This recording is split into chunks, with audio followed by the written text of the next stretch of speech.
Zhou Mingrui terhuyung-huyung ketakutan melihat pemandangan yang menyambutnya, seolah-olah orang di cermin rias bukanlah dirinya sendiri, tetapi mayat yang mengering. Bagaimana mungkin seseorang dengan luka pedih seperti itu masih hidup?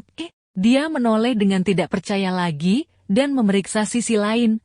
Meskipun jaraknya jauh dan pencahayaannya buruk, dia masih bisa melihat luka tembus dan noda darah merah tua.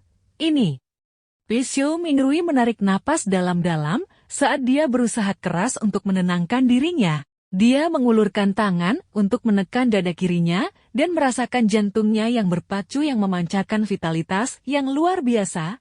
Dia kemudian menyentuh kulitnya yang terbuka, di bawah sedikit dingin itu mengalir kehangatan. Ketika dia berjongkok, dan setelah memastikan bahwa lututnya bisa ditekuk, Zhou Mingrui berdiri lagi dan menjadi tenang. Apa yang terjadi? Gumamnya dengan cemberut. Dia berencana untuk memeriksa cedera kepalanya dengan serius sekali lagi. Dia mengambil 2 langkah ke depan dan tiba-tiba berhenti. Cahaya bulan dari bulan optimis, relatif gelap, jadi itu tidak cukup untuk pemeriksaan seriusnya. Fragmen memori terpicu saat Zhou Mingrui menoleh untuk melihat pipa putih keabu-abuan dan lampu berlapis logam di dinding tepat di samping meja belajar. Ini adalah lampu gas paling umum pada masa itu.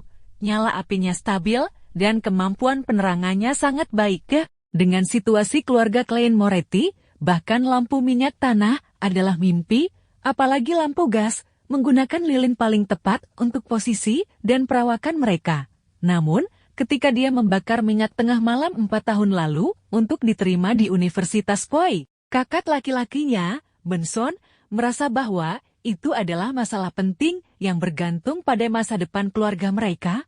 Oleh karena itu, dia bersikeras untuk menciptakan kondisi belajar yang kondusif bagi klien, meskipun itu berarti harus berhutang. Tentu saja, Benson, yang melek huruf dan telah bekerja selama beberapa tahun, bukanlah orang yang gegabah yang tidak memikirkan konsekuensinya. Dia memiliki beberapa trik di lengan bajunya. Dia berunding dengan pemilik apartemen untuk meningkatkan standar apartemen dengan memasang pipa gas untuk meningkatkan kemungkinan sewa di masa depan. Pemiliknya yakin dan memberikan uang untuk menyelesaikan modifikasi dasar. Kemudian, dengan kemudahan bekerja di perusahaan impor dan ekspor, dia membeli lampu gas baru yang harganya hampir sama dengan harga pokoknya.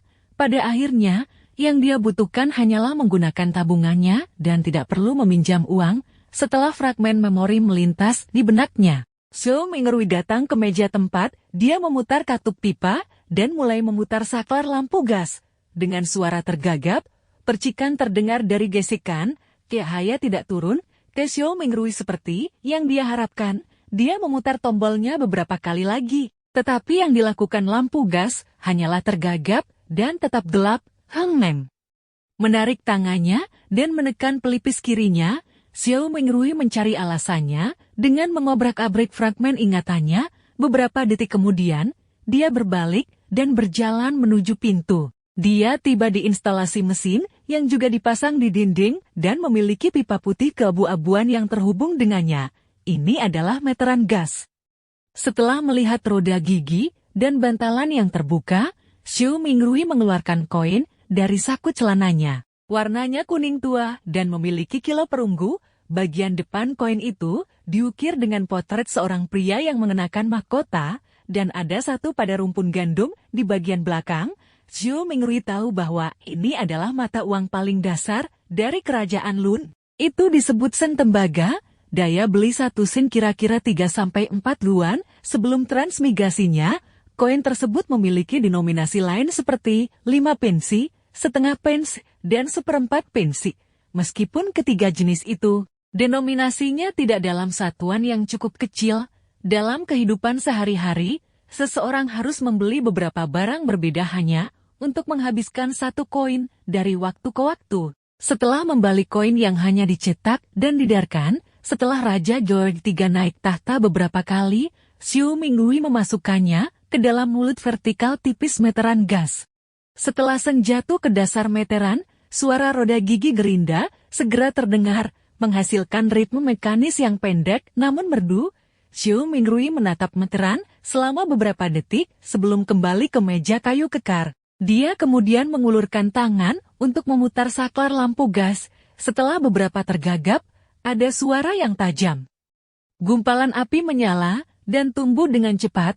Cahaya terang pertama menempati bagian dalam lampu dinding sebelum menembus kaca transparan, menyelimuti ruangan dengan cahaya hangat.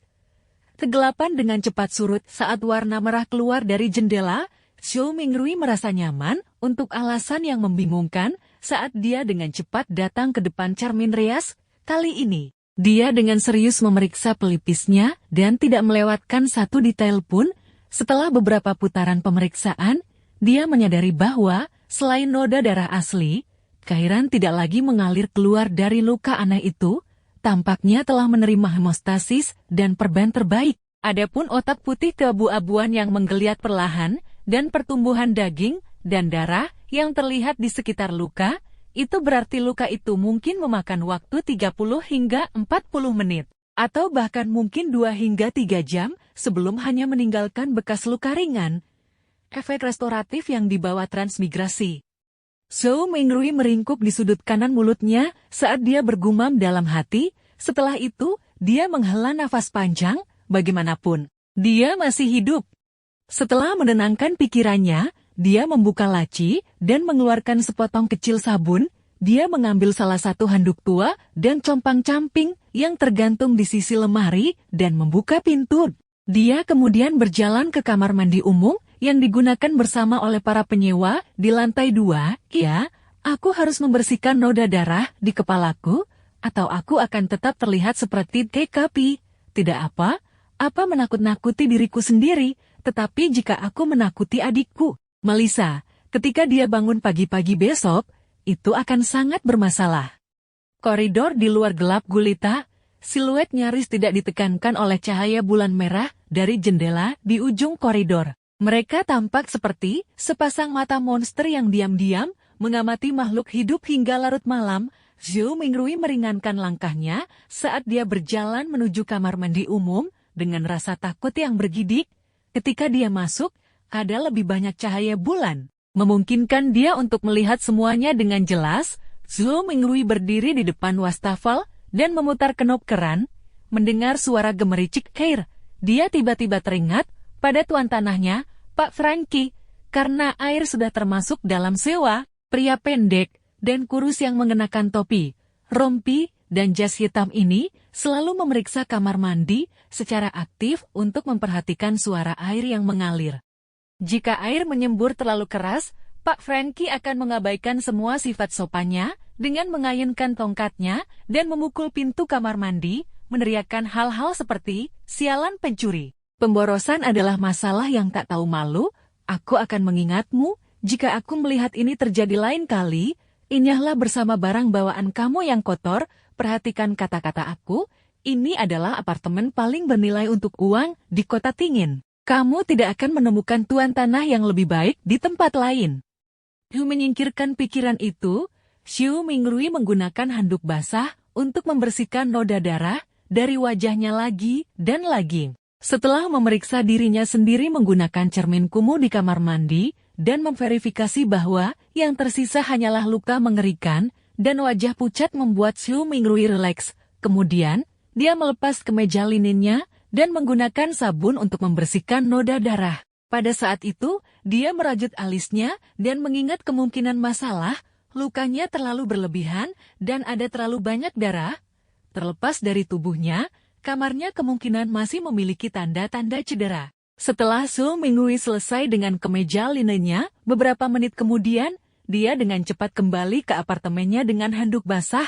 Dia pertama-tama menyika sidik jari darah di meja dan kemudian menggunakan penerangan lampu gas mencari tempat yang dia lewatkan. Dia segera menemukan bahwa cukup banyak darah berceceran ke lantai di bawah meja dan ada peluru kuning di sisi kiri dinding. Melepaskan peluru dengan pistol yang diarahkan ke pelipis. Setelah mencampur dan mencocokkan petunjuk dari sebelumnya, Zhou Mingrui memiliki gambaran kasar bagaimana Klein meninggal. Dia tidak terburu-buru untuk memverifikasi tebakannya. Sebagai gantinya, dia dengan serius menyeka noda darah dan membersihkan adegan. Setelah itu, dia mengambil peluru dan kembali ke sisi mejanya. Dia membuka silinder revolver dan menuangkan peluru ke dalamnya, sebanyak 5 peluru, dan selongsong peluru semuanya memiliki kilau kuningan. Mamang Xiu Mingrui melihat ke selongsong peluru kosong di depannya dan memasukkan kembali peluru ke dalam silinder sambil mengangguk. Dia mengalihkan pandangannya ke kiri dan mendarat di kata-kata Natebok, semua orang akan mati, termasuk aku. Setelah itu, semakin banyak pertanyaan muncul dalam dirinya. Dari mana senjata itu berasal? Apakah itu bunuh diri atau bunuh diri palsu? Masalah macam apa yang bisa dialami oleh lulusan sejarah asal-usul yang sederhana? Mengapa metode bunuh diri seperti itu hanya meninggalkan begitu sedikit darah? Apakah karena aku bertransmigrasi tepat waktu dan datang dengan manfaat penyembuhan? Setelah merenung sejenak, Xiu Mingrui berganti ke kemeja linen lain. Dia duduk di kursi dan mulai merenungkan hal-hal yang lebih penting. Pengalaman Klein masih bukan sesuatu yang perlu dia khawatirkan. Masalah sebenarnya adalah mencari tahu alasan transmigrasinya dan apakah dia bisa kembali. Orang tuanya, kerabat, sahabat, dan teman-temannya. Dunia internet yang mempesona dan segala macam makanan lezat. Inilah alasan yang mendorong keinginannya untuk kembali.